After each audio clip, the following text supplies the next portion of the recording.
I have been guiding trophy hunts in Tasmania for 22 years. I have taken clients into country that would turn most people around before they got their boots muddy. High country scrub so thick you move at 2 kilometers an hour with a machete. Dolerite Plateau in winter where the wind comes off the Southern Ocean and the temperature drops 8 degrees in 20 minutes, and the clients who bragged about their Montana elk hunts go very quiet very fast. River crossings in the wet season where the water is the color of tea and moving fast enough to knock a man off his feet. I have guided over 400 hunts. Fallow deer, somber, sika, wild boar, wallaby, the occasional Himalayan tahr that had wandered into the wrong altitude. I have never lost a client. I have never had a client injured beyond what the country itself could reasonably account for. That record ended 8 months ago. My name is Dennis Calder. I am 53 years old and I am the owner and sole operator of Calder Wilderness Hunts, based out of a property in the Tasmanian Central Highlands that my father built and that I have run since I was 31. I am recording this because 3 of my last 4 clients have been hurt in ways I cannot account for, and because the 4th one has not been found, and because the police investigation has stalled in the way that investigations stall when the people conducting them cannot make what they are looking at fit any category they have a form for. I am going to tell you what happened. I am going to tell it plainly because plain is the only way I know how to tell anything, and because what I am describing does not need decoration to be what it is. The first client was a man named Barry Tallhurst. 58 years old, retired mining executive from Perth, experienced hunter, fit for his age, the kind of client who listens to briefings and follows instructions, and does not do the things you tell him not to do. I had guided Barry twice before on somber hunts in the northeast, and he had been a good client both times. He booked a 5-day fallow deer hunt in the Central Highlands for late April. Good season for fallow, the stags in full roar, the country accessible after a dry summer. I knew the ground well. I had hunted it for 15 years. On the 3rd day of Barry's hunt, we were working a ridge above a long valley of mixed eucalypt and sheoak when Barry stopped walking and told me something was behind us. I turned around. The ridge was empty. I have been reading country for 30 years. There was nothing on that ridge that my eyes or my ears or the back of my neck could find. I told Barry it was probably a wallaby that had circled downwind of us and moved off. He said it was not a wallaby. He said whatever was behind us was not moving like an animal. I asked him what it was moving like. He thought about it for a moment and said it was moving like something that had learned to move like an animal, but had not been doing it long enough to get it right.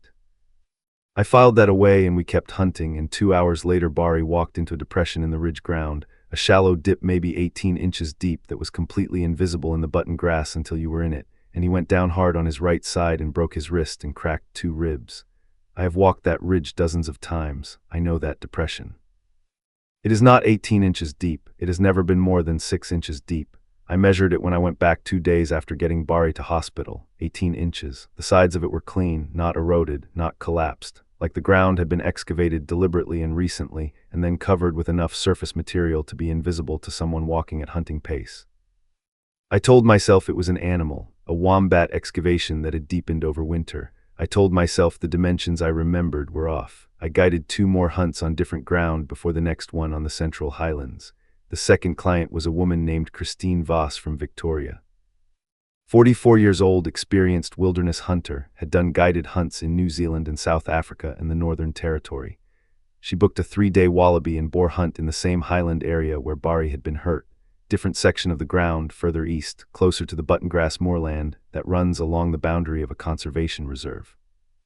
On the first evening, Christine told me something had been paralleling us since mid-afternoon, not following us, paralleling us, staying at a consistent distance on our eastern side, matching our pace, moving when we moved, stopping when we stopped. I had been aware of something on our eastern flank since about 3 in the afternoon, and I had been telling myself it was a somber hind that had picked up our scent and was trying to work out what we were. Christine was not a person who spooked easily. She had hunted leopard in Zimbabwe. She said, "Dennis, that is not a deer." I stopped walking and I listened. The movement on our eastern side stopped exactly when we stopped, not a second after, exactly when. An animal that has been spooked and is tracking you stops with a slight delay because it is reacting to your stop. This stopped with us. We made camp and I sat up until 2 in the morning listening. Nothing came into the camp. Nothing disturbed the camp. In the morning, Christine's pack had been moved, not ransacked, not opened, moved from the spot where she had left it to a spot 4 meters away, sitting upright, straps out as if someone had placed it there carefully.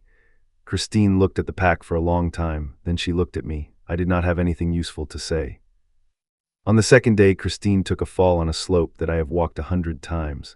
The slope is stable dolerite scree, the kind of ground you can move fast on if you know how to read the rock. Christine knew how to read rock. She told me afterward that the piece she had stepped on had moved under her in a way that dolerite scree does not move, a deliberate shift, like something under the rock had pushed it.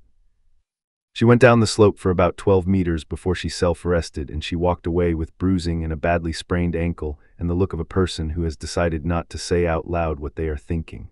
I got her out the next morning. She has not returned my calls since. The third client was a man named Phil Standen from Queensland.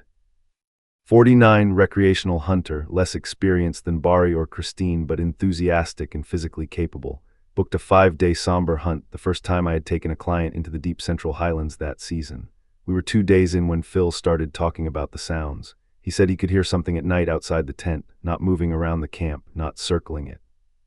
Standing at a fixed point to the north of the tent and making a sound he described as breathing but not breathing.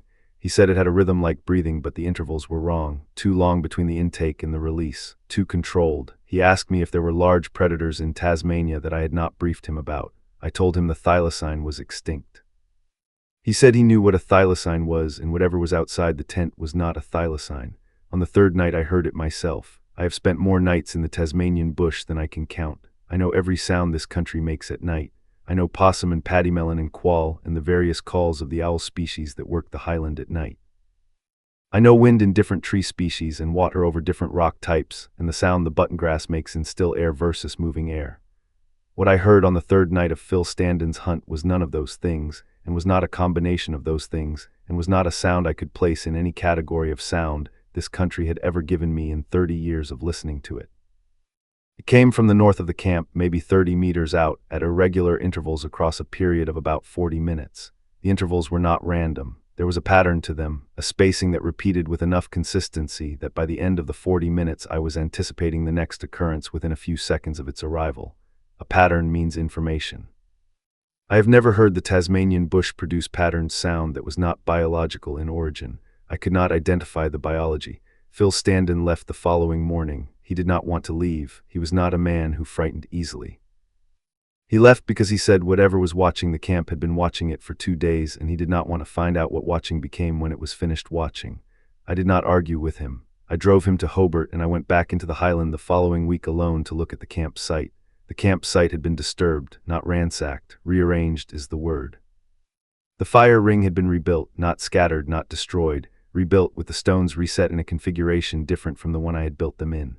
The stones were placed in a rough oval rather than the circle I had made. I measured the oval, 2 meters by 1.4 meters, the long axis oriented north to south.